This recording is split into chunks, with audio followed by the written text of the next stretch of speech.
Once, in a kingdom cupped between silver mountains and a sea that sang at night, there lived a princess named Liora. She was not the kind of princess who waited in towers. She was the kind who climbed them at dawn to watch the sun spill gold across the waves, hair tangled with salt and wind, asking the sky questions it never answered. The people loved her, yet they worried. Liora had no interest in crowns or suitors who arrived with fleets of ships and rehearsed compliments. She wanted something the court could not name, a door that opened somewhere else. One winter, the sea stopped singing. Its voice fell silent the night a black ship with no sails appeared on the horizon. From it stepped a woman draped in midnight, eyes like frozen stars. She called herself the Winter Queen and claimed the kingdom's warmth as payment for an ancient debt no one remembered owing. Spring refused to come. Roses iced over mid-bloom. Children forgot the taste of strawberries. The king sent knights. They returned as statues of frost. He sent scholars. They returned speaking only in snow. At last, Liora went alone to the throne room, wrapped in a cloak the color of storm clouds. "Let me go to her," she said. The king wept. "You are all the spring we have left. Then trust me to bring it back." She walked north across the frozen sea, boots leaving no prints, until the black ship rose before her like a shard of night. The Winter Queen waited on the deck, beautiful and terrible. "You are brave, little flame," the queen said, voice soft as falling ash, "but bravery thaws nothing. Tell me why I should spare your kingdom." Liora answered, "Because loneliness is colder than any winter you could weave." The queen laughed, a sound like breaking glass. "Prove it." She led Liora below deck to a mirror made of ice. In it, Liora saw not her reflection, but a girl with frost in her hair, sitting alone on a throne of snow for 1,000 years, waiting for someone to choose her company over fear. Liora's heart hurt the way a cracked seed hurts before it dares to grow. She stepped forward and placed her bare hand against the mirror. The ice burned.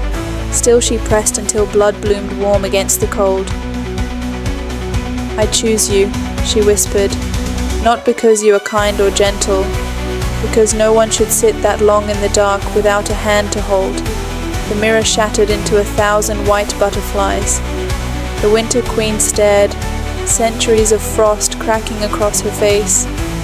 For the first time, she looked young. "I was owed a heart," she said, voice trembling like new snow. "I did not expect one freely given." Liora smiled, tired and fierce. "Then take mine, but know it is stubborn. It will insist on beating for two." Something bright and impossible happened then. The queen's cloak of midnight unraveled into dawn. The black ship turned to pale birch and green leaves. The frozen sea sighed and began to sing again, softer than before, like a lullaby shared between old friends. When they sailed home together, no longer queen and princess, but something unnamed and warmer, the kingdom greeted them with cautious wonder. Flowers burst open in riotous color, as if they had been holding their breath for years. The people waited for Liora to take the throne. Instead, she took the Winter Queen's hand and led her to the highest tower at sunrise. "There," Liora said, pointing to the brightening sky. "That is the only crown I ever wanted. Everything else is just weather."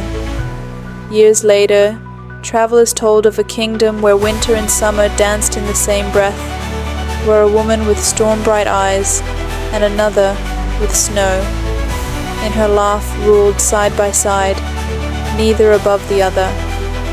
And if you visit on certain evenings when the sea's song rises sweet and strange, you might see two figures atop the tower, one wrapped in sunset, the other in starlight, trading stories the wind carries all the way to the edge of the world. They are still asking the sky questions, and sometimes gently the sky answers.